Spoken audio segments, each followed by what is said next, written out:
Well, that day, Chrissy and I decided to take the kids on a hike up by Denny Creek, Keewooly Falls. It was about an hour and a half hike.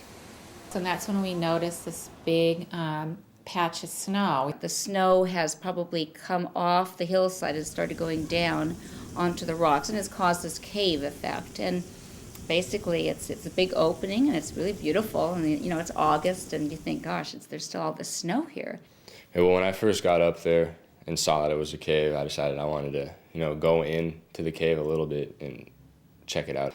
I've never seen one before. It's August. You don't expect the ice cave to be there. There were other people around. There was a man from a youth group that had quite a few young kids with them, and they had just been in the cave. My thought was because it was so huge, it was so safe, whereas if it would have been thinner, I would have been more afraid. They took pictures of us, and then we started walking back into the cave. It's kind of like a dim blue light. Like sunlight could get through the ice, but it was pretty dark, and there was a ton of water dripping off the top of the cave. Just before we heard the ice cave collapse, Cypress, Alec's dog, ran out. I don't know why. Maybe it was like some people say the dog has sixth sense or something.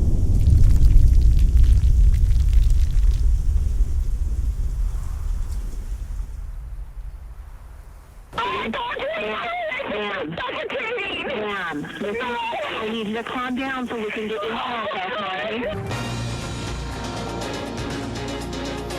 Hello, everybody. We begin tonight with breaking news. Two teenagers have now been trapped for more than 3 hours. The airlift left Snoqualmie Pass and brought both Alec and Alessandro here to Harborview Medical Center. Both boys had broken backs and other severe injuries.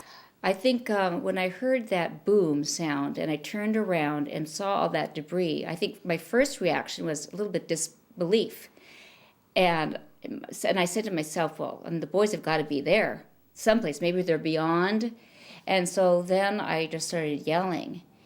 And when I didn't get any response, that was like you just felt like your whole inside of yourself just kind of sank.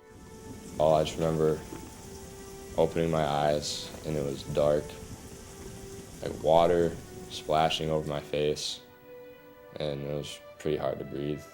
My 2 feet were dug in the ice, trapped there. My left arm was pinned under a tree and everything. So for a little bit of the time, I didn't know where Alec was. I was like folded in half, and my left leg was stuck under my body, and my left foot was stuck right here under my right under my chin. All of a sudden, I felt something hit my head, and then I reached for it, and I felt that it was Alec's shoe. And so I knew that he was okay. So he grabbed my foot, and then, I grabbed his hand. He kept telling me to squeeze his hand, to stay awake and to not pass out or anything. At one point, I asked him if he was excited to start school at Blanchette, just to get his mind off of the fact that we were under the ice. And then, then the guys start coming up, the rescuers. I just remember the first visual for me is that it's up. You're climbing up. It's pretty strenuous, and I think I want to say a couple miles up. I might be off, maybe a mile and a half. But anyway, and they're literally running up there. And so and it's cold at this point because now it's actually started to drizzle.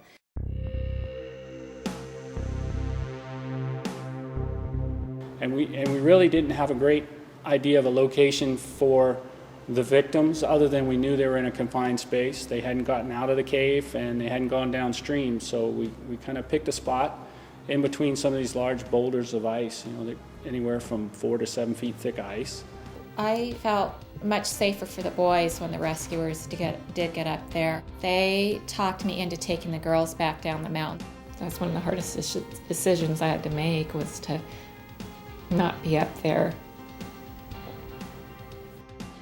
Little by little, we worked our way down to the point where somebody could get down to the riverbed and actually shout down and see if we had any response or if we could identify anybody underneath the ice. Sure enough, he heard a voice. So at that point, it turned from a recovery to a definite rescue. And then, of course, they hear the voice, and it's like, I still feel that little tingly. They hear the voice, and then they hear the second voice, And it's like, oh my gosh, thank you. It was amazing to hear that they were alive. You know, I was shocked and so relieved.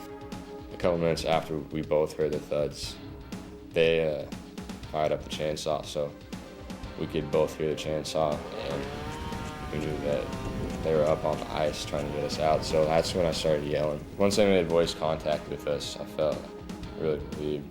We all realized that getting to Harborview, the level 1 trauma center in the area, that it's going to be the quickest. It's got the helicopter pad. It's got access to all the resources you need, and that's where all trauma patients go. So it was really no question that once it was decided that these patients who were going to be flown out, that they were going straight to Harborview for care. Once we heard that they were on the helicopter and that the helicopter was leaving, we were all so happy and eager to get to Harborview. And when we got there, I let them know that I was the mom of one of the boys in the ice caves. And, everyone was so nice and so accommodating. We are the only adult and pediatric level 1 trauma center in Washington, Alaska, Montana, and Idaho. And so we see the worst of the worst when we're taking care of kids with burn or traumatic injuries, and they all come here to Harborview. One of the first things I remember getting to Harborview is I could see Alessandro right away. And the fact that I could go back there where he was being treated and be there with him and just chatting with the nurses and being there and I couldn't touch him because I'm afraid if I just put one little finger, I'd hurt him, because obviously at that point I saw, what a bad shape he was in. And then just seeing just people after people coming in, knew exactly what they needed to do. And I would just stand back and sort of be in awe. When we found out he had a broken back, actually I don't remember at what point, because we were up all night with him, I didn't feel worried. I knew he was in good hands. Both Alec and Ollie both had similar injuries in their lumbar spine. They had broken backs. I had a chance to talk to their families immediately after the surgery, who obviously for legitimate reasons were very concerned. We reviewed their x-rays from before their surgery. I tried to explain to them what their injuries were, showed them what we'd done at the time of surgery, tried to explain why we did what we did. And I think that's important to kind of give them a peace of mind and give families a jump start as far as what we're doing, why we do what we do, as opposed to got a broken back and it was fixed, but don't really know the nature of it. I thought they did a fabulous job at keeping my husband and I very calm about the information, but yet at the same time giving us the information and not hiding it from us. So it was a great balance of being assured that whatever needed to be done was going to be done, and that they just expected full recovery. In the boys' situation, they've often talked about how they were awake during their rescue and what a very scary time that was. And that's those are very difficult memories to have to deal with even long after the physical trauma has healed. I think it's just one of the things that makes Harborview so good and makes Harborview what it is that we have specialists in every field. And so we can focus on these, and there are studies that show that provides the best outcome for patients if they have a group of specialists who can focus on their particular area without having to reach outside their particular niche.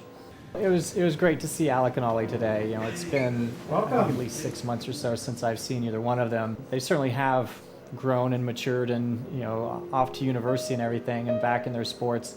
But it's great to see them and that they're moving on from this and recovering well. Every time they come back, they look more like humans and less like patients wrapped in plaster or bandages.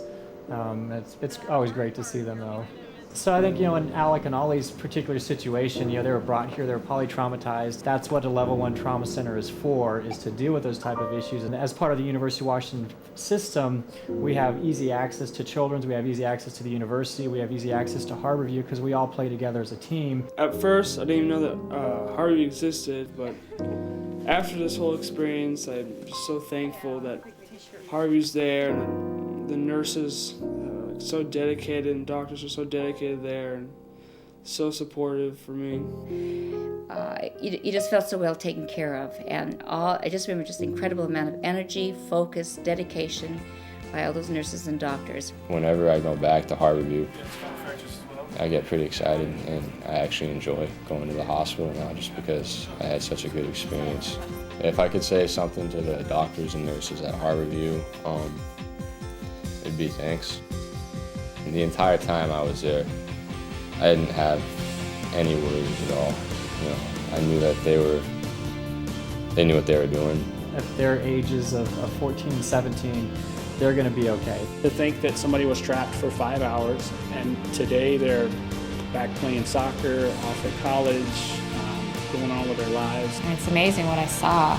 I would never go to any other hospital other than Harborview. I would never have my kids go to any other hospital. It was amazing to me. I never knew that Harborview was what they are. A great, amazing hospital.